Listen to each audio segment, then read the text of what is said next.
Progressives Congress has vowed to punish Ogun State.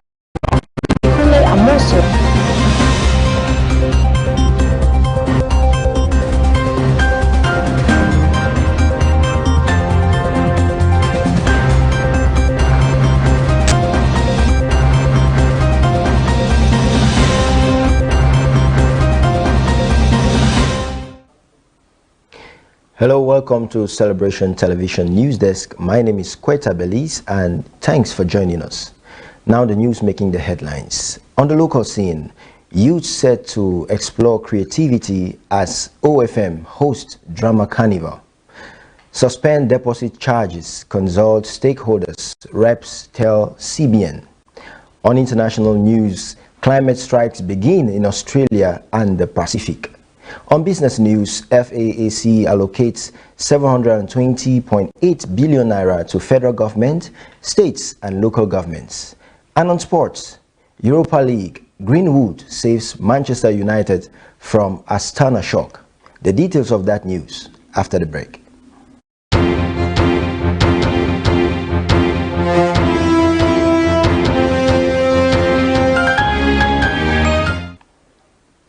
Welcome back. Now the news in details. Youth set to explore creativity as OFM hosts drama carnival. Omega Farm Ministries is known for her multi-talented showcase, which has made her unique in the world. The appreciation of art in the church through the beautiful exposure of divine revelation through drama has aroused the organization of a drama carnival. Be amazed as the drama segment of Omega Farm Ministries presents Drama Carnival tagged Precious Talent. This event features seminars and free trade fair, carnival night with drama, music, comedy, and dance. The carnival is, however, scheduled for 19th through 20th September 2019 at Omega Farm Ministries, Auchi, Edo State, Nigeria. God has given every being a precious talent. Still from the local scene, suspend deposit charges, consult stakeholders, reps tell CBN. The House of Representatives has asked the Central Bank of Nigeria to suspend the charges imposed on cash deposits in the implementation of its cashless policy.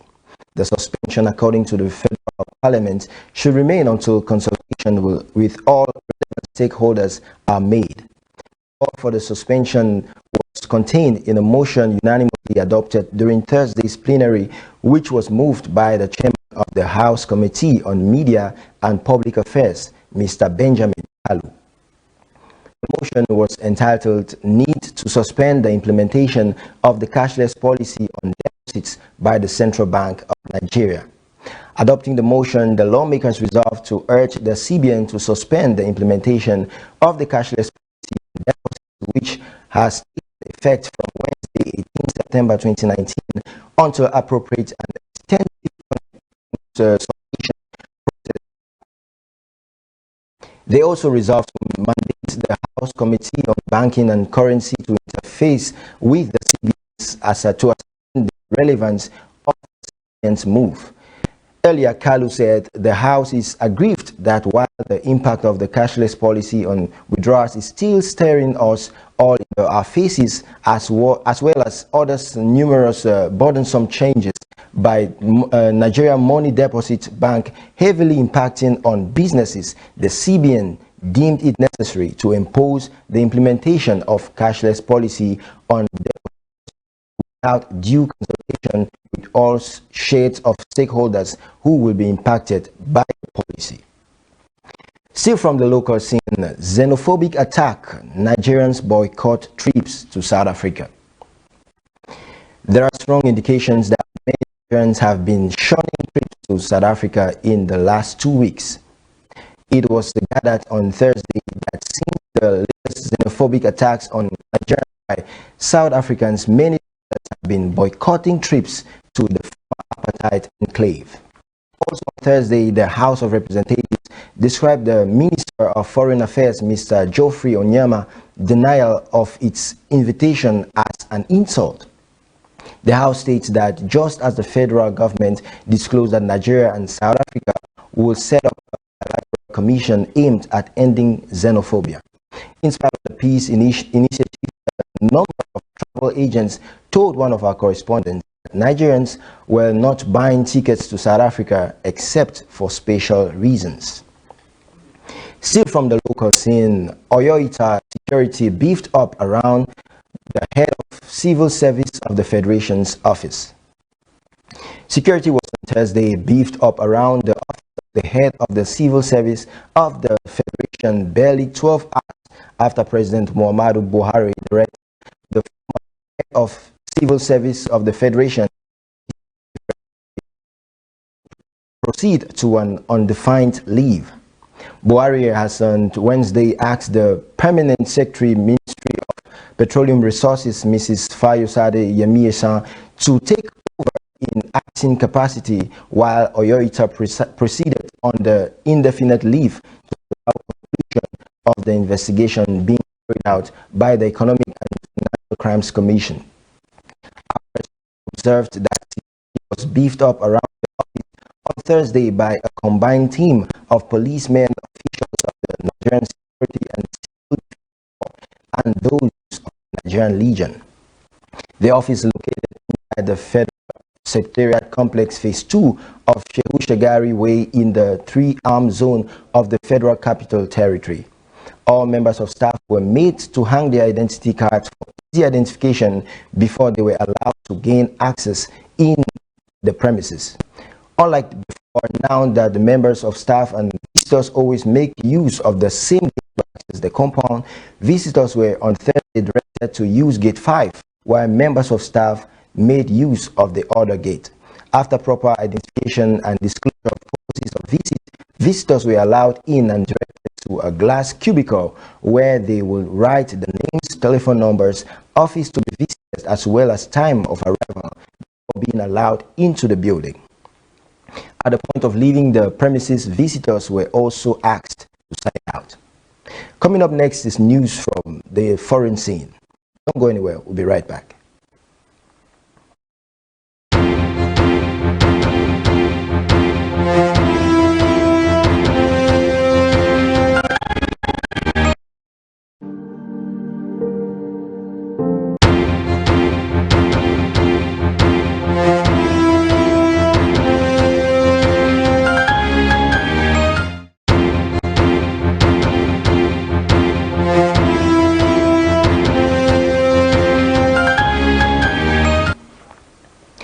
Welcome back. Now on to foreign news. Why is the Fed pumping money into the banking system?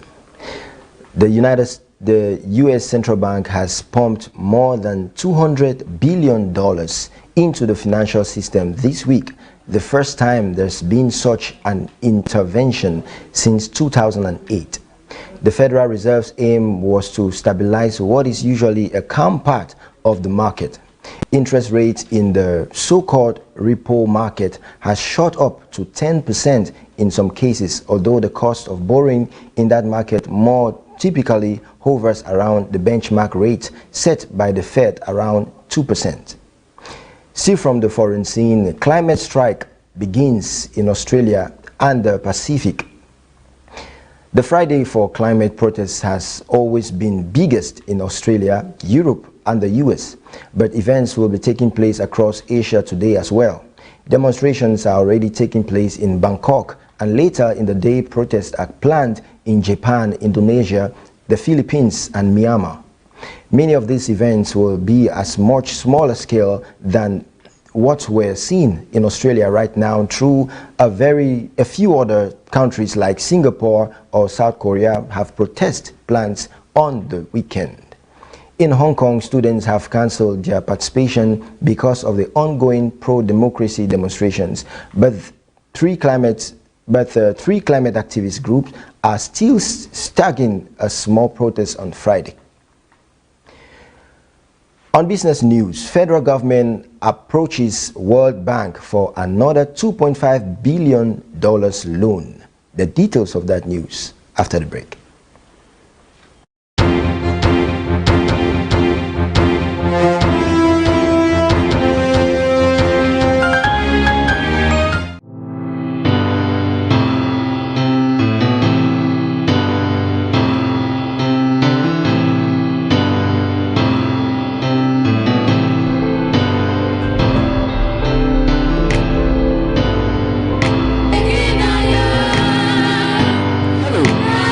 name is Prophetic, and I have an invitation.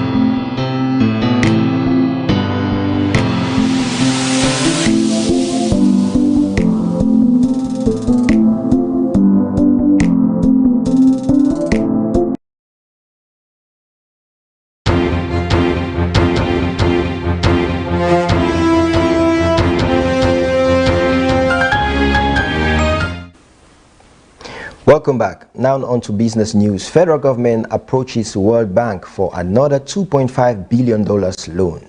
The federal government is currently in talks with the World Bank for a fresh $2.5 billion loan. World Bank Vice President for Africa, Hafet Ghanem, disclosed this in an interview in Abuja on Wednesday, Bloomberg reported. Nigeria received $2.4 billion from the World Bank in the past year, according to Ghanem. We are talking about a new set of programs of about the same amount. It should be around $2.5 billion, he said. It is very important to resolve his problems on the power sector in Nigeria to bring in more investment, because you need to bring down the cost of power to make the economy more competitive for the development of industries, Ghanem said. Nigeria's domestic debt is $55.6 billion, while foreign loans stand at $25.6 billion. Minister of Finance, Budget and National Planning, Zainab Ahmed, recently said Nigeria did not have a debt problem, despite misgivings amongst economics over the country's rising debt profile. Rather than debt, the minister said the country's problem was revenue, and accused those criticizing the foreign loans taken by the President Muhammadu Buhari administration of insensitivity. Ahmed had said there is a lot of insensitivity amongst around the level of our debt. I want to restate that our debt is not too high. What we have is a revenue problem. Still on business news, FAAC allocates 720.8 billion naira to federal government, states and local governments. The Federation Accounts Allocation Committee on Thursday allocated the sum of 720.88 billion naira to the three tiers of government. The 720.88 billion naira comprised revenue from value-added tax, exchange gain and gross statutory revenue. The meeting, which was chaired by the Accountant General of the Federation, Ahmed Idris, was held at the headquarters of the Ministry of Finance.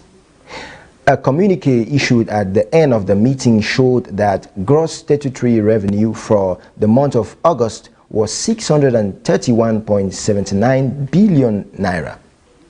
This is lower than the 674.36 billion naira received in the previous month by 42.569 billion naira.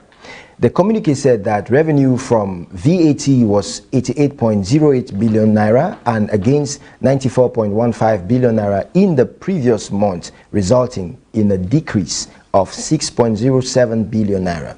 Exchange gain yielded total revenue of 1 billion naira according to the communique. A breakdown of the 720.88 billion naira showed that the federal government received 301.8 billion naira, the states 188.92 billion naira, and the local government 142.65 billion naira.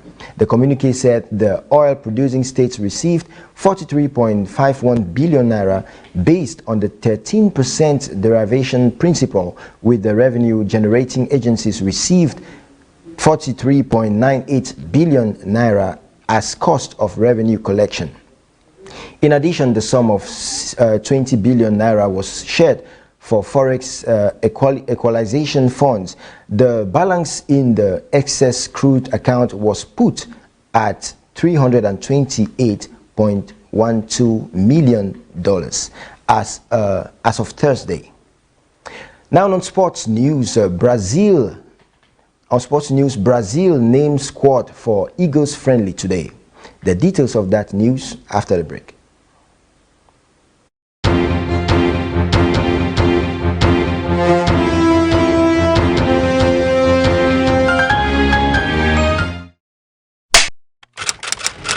was in Antwerp about 3 years ago, and it was mind-blowing. When God comes down, the first thing God handles is issues of your health. The person that took the picture puts a needle in your womb. Now. This time is going to be outstanding because the Bible says the path of the just is like a shining light that shines more and more unto a perfect day. Be my guest as we come with open heavens. When things are happening before your eyes but never happen to your life, you are the beautiful gate. Belgium will experience God like it's never experienced before. I believe him for an outpour of his spirit, a deluge of grace, and hyper release of supernatural manifestations. They call her Amarachi. Amarachi, yes. Be my guest as I come to Belgium. The address is now being scrolled, the date and the time. I'll see you in Belgium.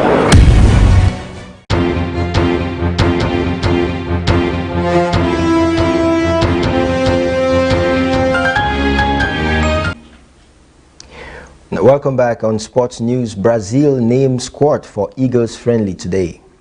The Brazilian national team will name their squad for the October 13th friendly against the Super Eagles on Friday. That's today.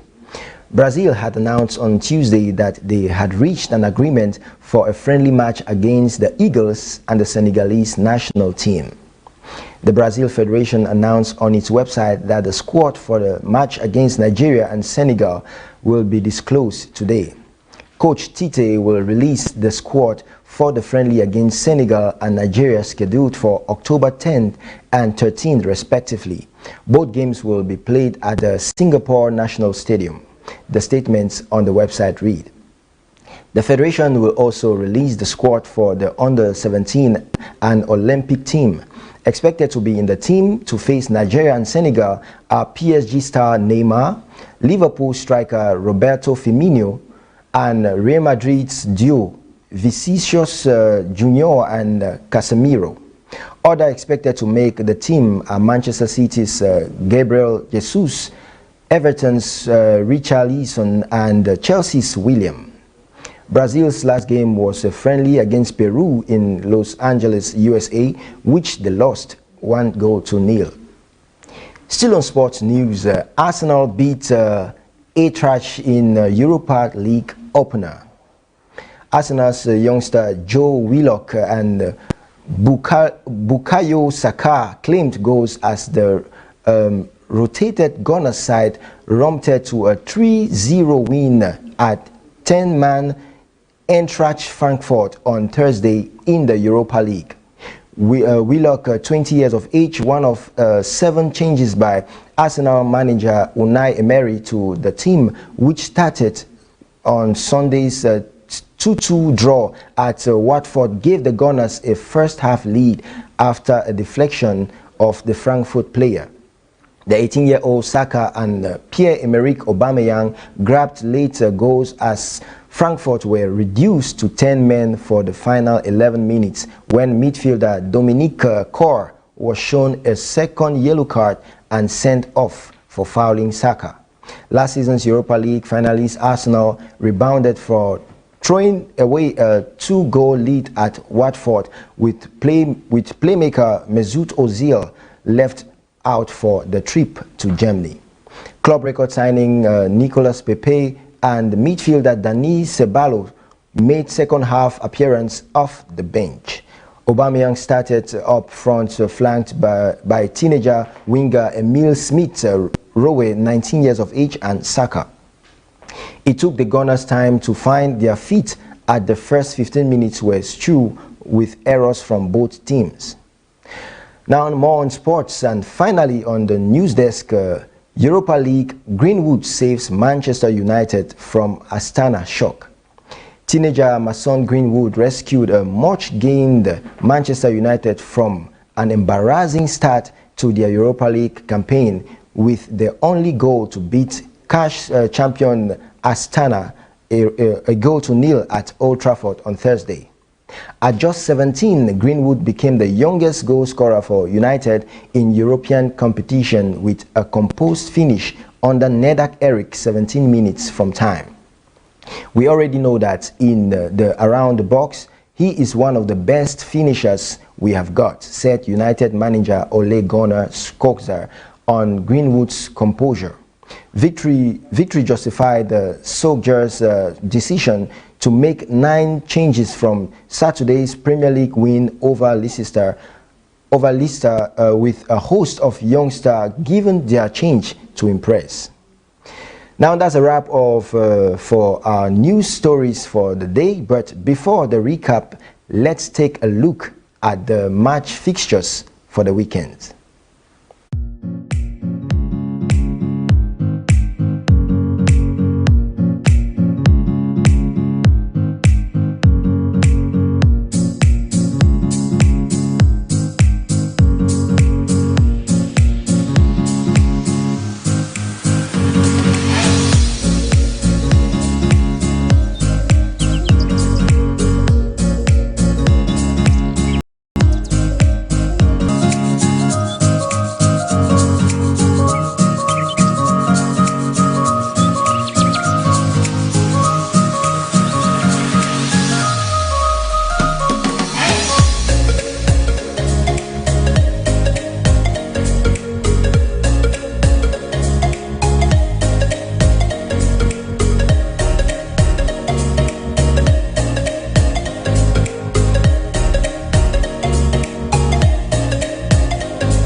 Now those were fixtures for you from the English Premier League, the Spanish La Liga, the German Bundesliga, the French Ligue 1, and the Italian Serie A. Now if you're just joining us, here is a recap of the headlines. On the local scene, youths set to explore creativity as OFM hosts Drama Carnival. Suspend deposits charges, consult stakeholders, reps tell CBN. On the foreign scene, climate strikes begin in Australia and the Pacific. And on business news, FAAC allocates 720.8 billion naira to federal government, states and local governments. And finally, on sports, Europa League, Greenwood saves Manchester United from Astana shock. Our social media handles, you can also follow us to get all details you need. On Facebook, we are Celebration TV.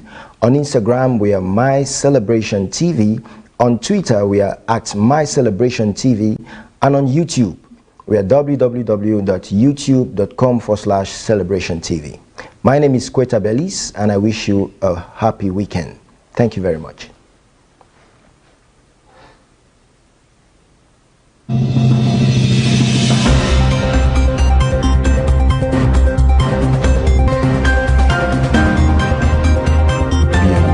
To 15.7 trillion naira at the end of December 2018. Senior Democrats have responded by accusing him of committing a gross of The All Progressives Congress has vowed to punish the Ogun State Governor Ibikule Amoso